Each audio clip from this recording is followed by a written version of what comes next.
তো আজকে আমরা 4-5 জন মিলে মেশিনে কাটা ধান আমরা টানবো। সবাই মিলে মেশিনের দিকে যাচ্ছি। যে জায়গায় ধান কাটতেছে আমরা সবাই মিলে এখন সেই জায়গায় যেতেছি।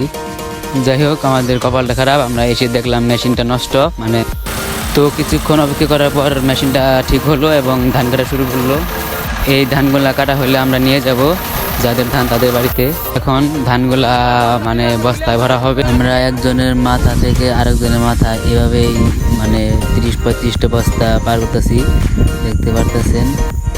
আজকের ওয়েদারটা তেমন গরম না, হালকা বাতাস ছিল, মেঘ মেঘ ভাব ছিল, যার কারণে আমাদের তেমন কষ্ট হয় নাই। বাবাই বিয়া করো না, কিছু করো না, এতটাতে কি করবা?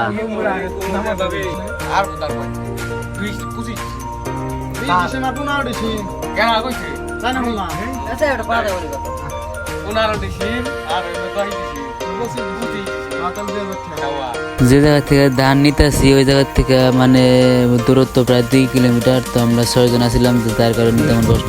জীবন বেড়ে যাচ্ছে না, ভালো লাগতেছে না বাতাস না থাকলে রে।